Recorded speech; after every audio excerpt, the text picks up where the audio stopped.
suliranin na paano mo ba pangahawakan ng premyo at hindi mawawala? Kung ang naisip mong hakbang ay medyo alanganin, ikansela ang lakad, makinig na muna sa'min. Di hahayaang tuluyang tumamlay, ingatan natin ang ating tagumpay. Yo, Flip Top Mindanao, OA2 Magnitude Kadua, nandito pa rin, Buhangin Gym. Maraming salamat ulit, Davao, magingay! Ito, malapit na laban na parating. Dapat ata mangyayari na itong laban na ito sa ibang liga o sa ibang petsa. Pero mangyayari siya ngayon sa OA2 Magnitude. Samo nga pala. Yeah, Blackleaf nga pala. Sa kanan, Rep and General Luna, galing sa Flip Top Mindanao Tryouts at mula pa sa Digo City. Mag-ingay para kay Hisoka. Pangatlong baanak, bawal ang umawat ngara. Kung ikakalat panampal sa timawat buhay. Yan nahangal ng kapal na mga apog na pornada, mga kupal sa dala kung pasal. Hisoka nga po pala, ayan, Supreme Blood, General Luna.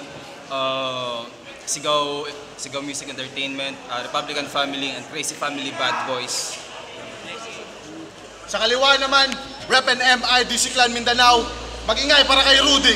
Parang dragon ang usok, pagbitaw ng linya tumutusok. Ika'y maa-isolate na parang nasa isang sulok. Parang ko spiral lang ikot na parang binarena. Tenga mo inaalipin na parang nakakadena. Yo, shoutouts nga pala sa Reskillion, mga brad ko. At saka bagong floating ng DC Clan. Shoutouts din sa Ghetto Camyas, shoutouts sa Deloy. Lahat ng mga kaibigan ko tumutulong sa akin sa Metro Manila, lahat pati sila Sir Anigma, Boss Kevin Mayo. Let's go.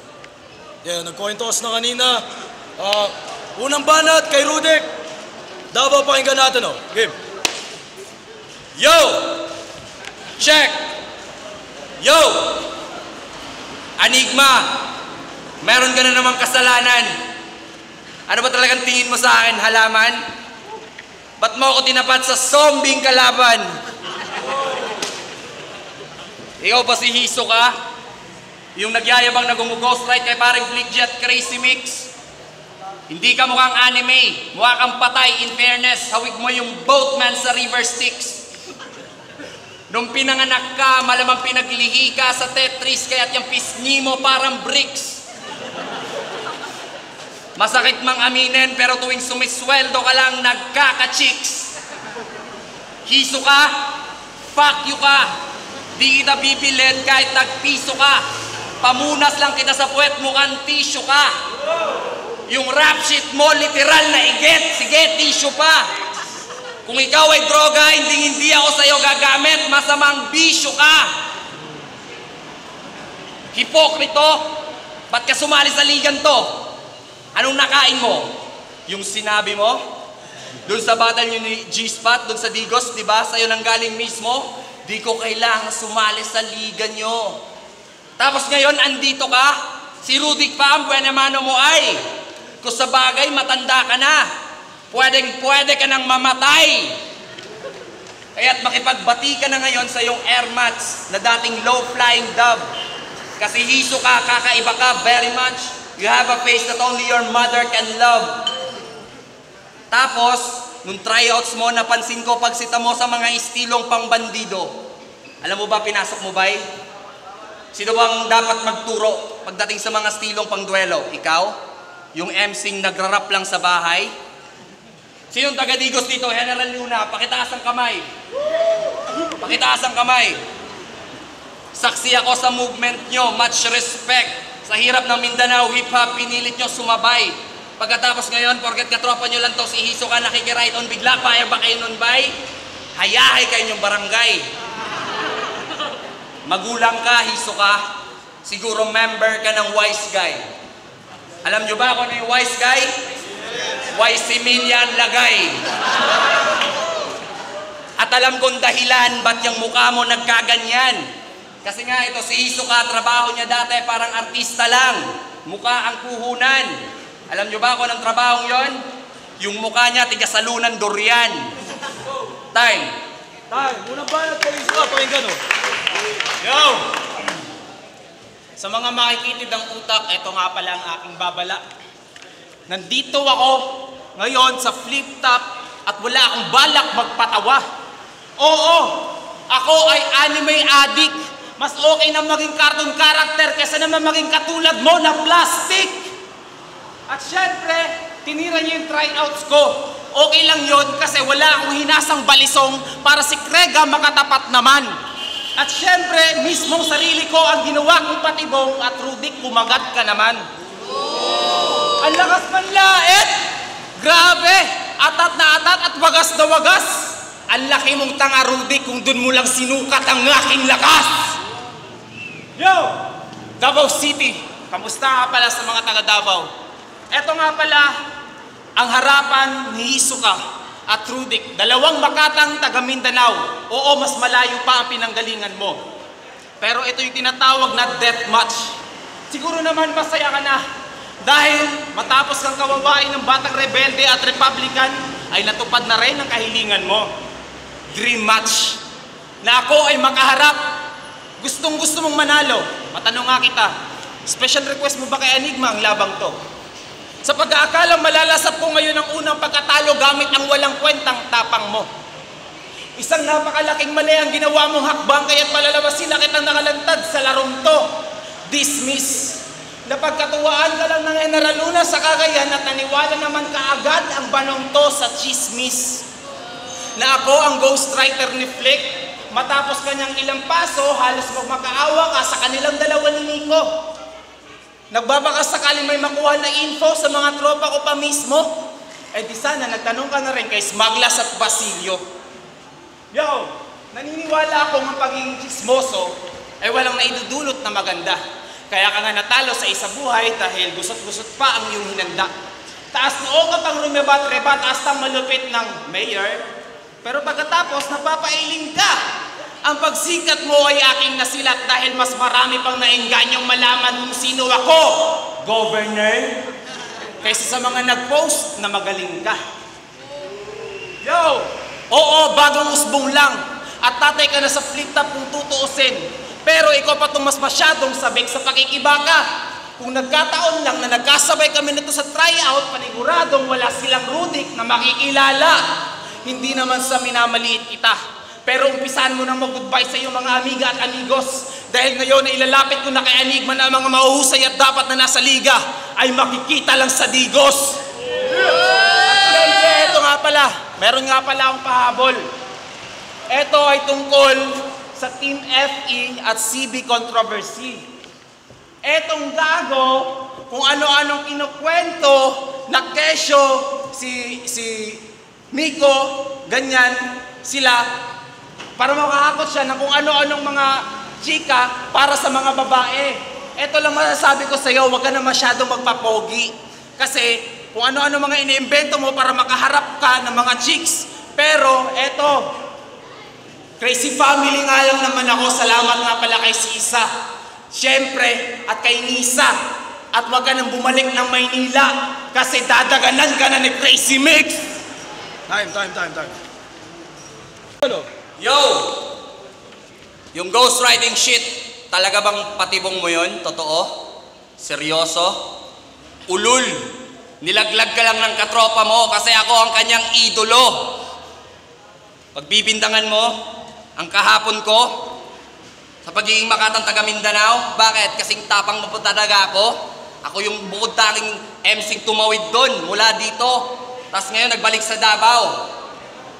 First time mo pa lang dito sa flip top, gusto mo ka nagalit ng welcome na masigabo? I-French kiss mo muna ang ngipin ni Saito. Himod-himurin mo ang batok ni Andy G, pagkatapos trisin mo lahat ng tagyawat ni Juan Lacey.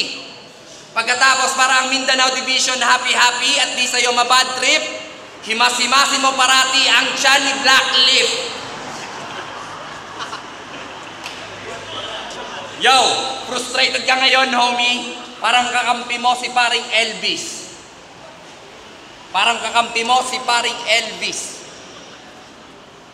Mas masaklap pa to sa pagiging death convict na Pinoy sa bansa ng mga Chinese.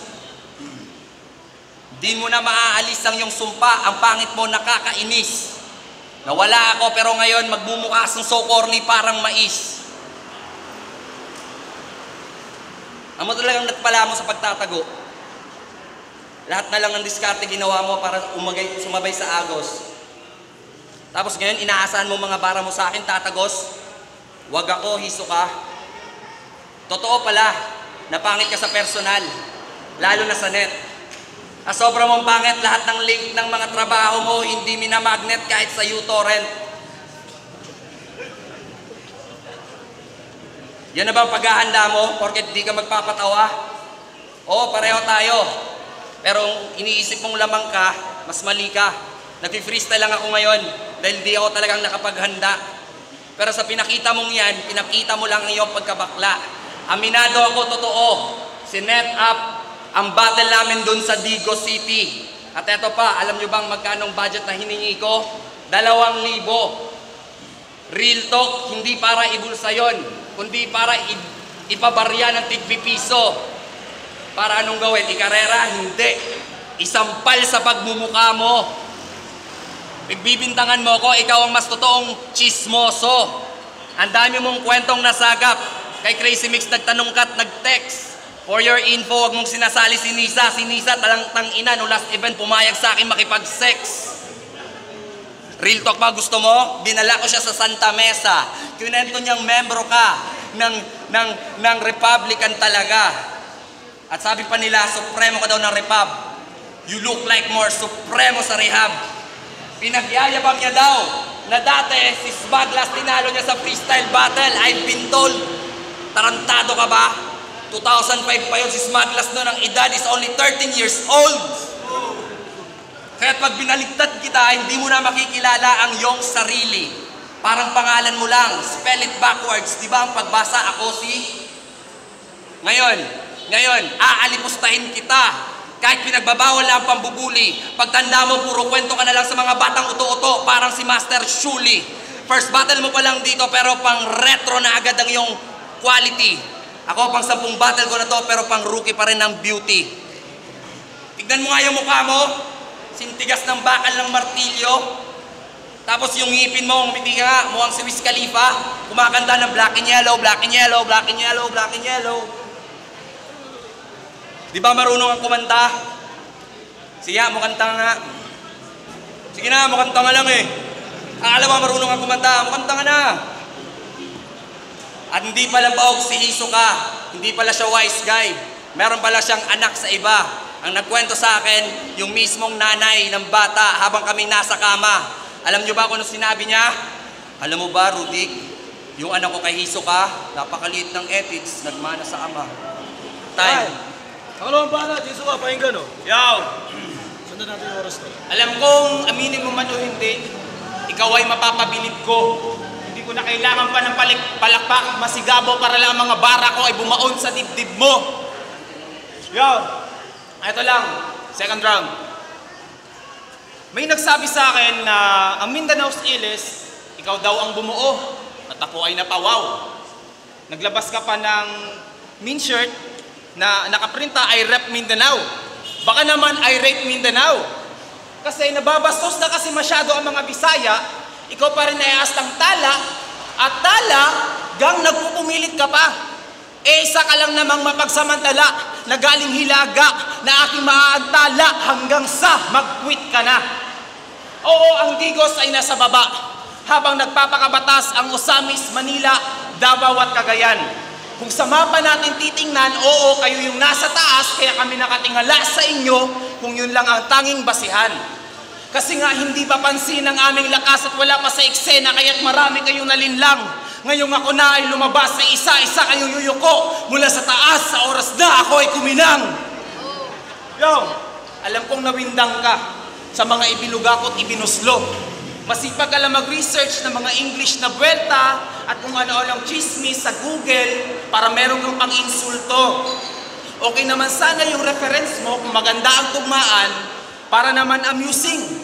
Iklian mo ng konti yung setup para yung mga tao hindi na boring. Aanin mo ang hinasa mong palaso kung hindi ka naman marunong pumana. Anong silbi ng bigat ng bawat bara mo kung sa kalaban mo hindi man lang ito tumatama? Bawat belta kong ibinahagi sa iyo to nakadirekta. Kaya true dick, matuto kang tanggapin ang totoo na mas may sense at diskarte ang kaharap mo ngayon. In short, mas magaling ako sa'yo. Time. Banat yung ulit, pahingan o. Putang ina ka, ang boring mong kalaban. Kine-question mong MI pagkamakatang Mindanao ko, tang ina, ilang beses ko na yung pinatunayan. 15 oras ang biyahe dito sa Davao mula pang Pagadian. Walang selosan sa pinaghirapan, tang ina mo kung gusto mong maging star at makilala, gumawa ka na sarili mong pangalan. Sino andito since day one? Nasaksihan nila kung paano akong nagutom, napasma. Tapos bumatel, walang maibabaon sa bulsa, umuwi agad, walang matutulugan. Pagdating doon, sasalubungin, kahirapan. Pero ibahin na natin ang usapan. Ayoko na yung balikan. Hiso ka? Seryoso ka ba talaga? Yan ang gusto ko, lumalaban. Huwag mo akong babanatan ng mga combat anime references. Gasgas na yan sa battle rap. Gusto niyo ng bago? Eto, Kung Fu. Kasi kung si Stephen Chow may Shaolin Soccer at Kung Fu Hustle, si Rubik may Kung Fu Flip Top. Snake style. Inahas ko babae mo na akala mo ay loyal sa'yo. Dragon style. Pinagbigyan niya ang wish ko kahit ang aking dragon, dalawa lang ang balls nito. Iron Monkey. Tawagin mo akong saging pagkat sinampal-sampal ko siya ng matigas na saging. Alam nyo ba kung ano sabi ng babae sa akin? Mauni saging. Kung ingani ka na kagagahi, bahalag way bugas og sudan basta kay permanenteng labing. Humor ang diskarte ko pare kasi taga Mindanao ka rin, ayaw kitang masaktan. Sana wag kang mainis. Tandaan mo sa battle rap, di mo kailangang gumamit ng sobrang grudge para lang magpa-impress. Pero hindi mo maiiwasan sa battle rap, minsan masasaktan ka rin talaga. Di mo yan maaalis. Pero kung ayaw mo talaga sa laro na may sakitan, huwag ka na lang mag-battle rap. Please, maglaro ka na lang ng chess. Ngayon, sa mga magtataas ng kilay kung bakit si Rubik biglang gumagamit na ng comedy, pinapakita ko lang mga bay na si Rubik may talent versatility. Hindi ako basta-bastang nagpapakorny para lang na ang mga chicks ay mahorny. Kasi kung i-examine niyo lahat ng mga patawa, kung bara pasado to, call me laughing attorney. Kasi kung mag-aalam mathematician ako, napakadali ng formula para sa victory. Victory is equals to Hisoka divided into syllables by 3, then explain it lyrically in Tagalog and Visayan dictionary. Gusto kong isolve ko? Gusto niyo isolve ko? Okay, ano ba formula? Victory divided by Hisoka into syllables of 3. O sige, first syllable, hi. Hilamos ka muna, bata. Sa Bisaya, shit! Wapakay pang himasa. Second syllable, su. Suntok sa buwan na maapakan mo ang aking pangalan. Sa Bisaya, buang. Masumbagan ba din mong bulan? Third syllable, ka. Kakain ka sa akin ng graba sa tigas ng aking mga binibitawan. Sa Bisaya, adik. Kaog ba to? Adik. Kita nyo? Si Hisoka, hinati ko sa 3 gamit ang 2 dialekto. Pero to cut the story short, nabulol ako, pasensya. To cut the story short, pinapatunayan ko lang pagiging MC kung gaano ko katotoo.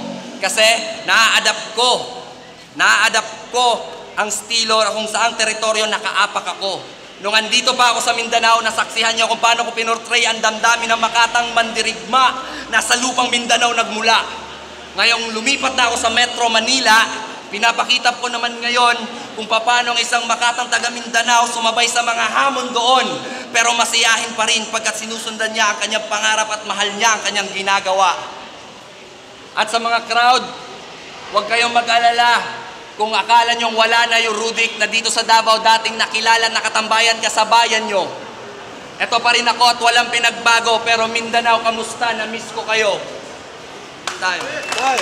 Ilang banat kayo pa?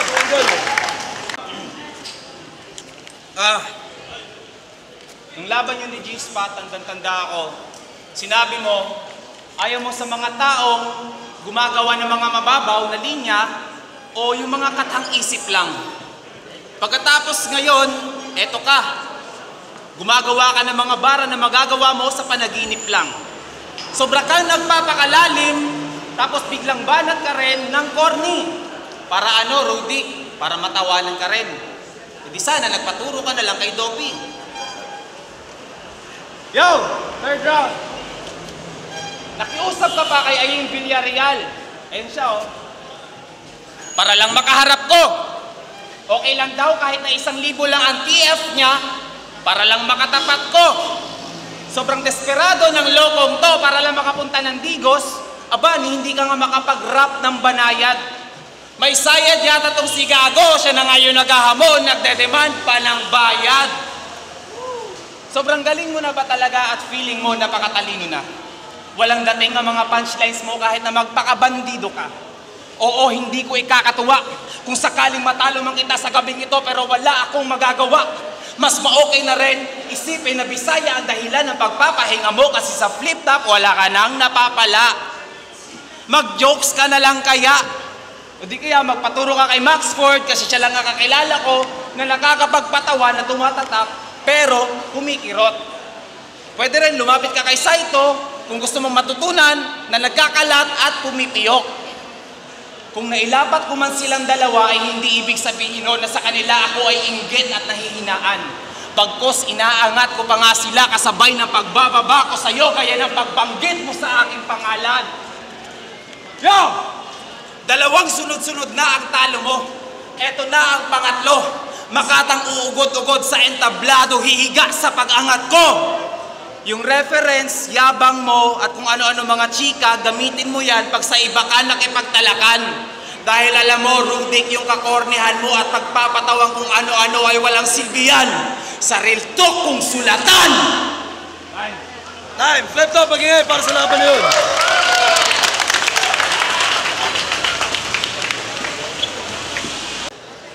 Yo, flip top, OA to magnitude, ikadua. Maraming shoutouts nga pala ulit sa Mindanao staff. Ang boto, split decision, 3-2 para kay Hisoka. Ayan, salamat nga pala. Gusto ko nga po pala magpasalamat sa lahat po ng mga tumulong sa amin ni Nikki. Kaya mula po sa Digos, si Sir Jake Uy, sila Bimbol Castro, sila Ken Alberca. At syempre, shoutouts na rin kay Impokrita Utol ko sa kapatid ko, si Kenzo ng Pinasyon. At sa lahat ng mga taga-Rappers Delight Camfrog, maraming salamat. Yoki Peeps, Clothing and Crazy Family. Salamat. Yo, shoutouts nga pala sa lahat ng mga tumutulong sa akin sa Metro Manila. Okay lang yun. Mindanao, na-miss ko kayo. Salamat. Hisoka, magaling. I gave my vote to Hisoka. Binigay ko kay Hisoka kasi mas on point. First round, enjoy ako kay Rudik, pero second and third, Hisoka.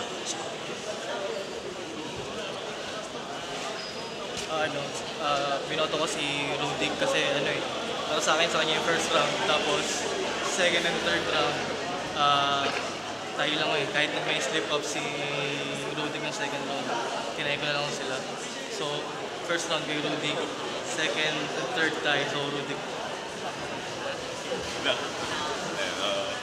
First round, bigay ko kay Rudik. Tapos, kasi mas mas may impact para sa akin yung lines niya.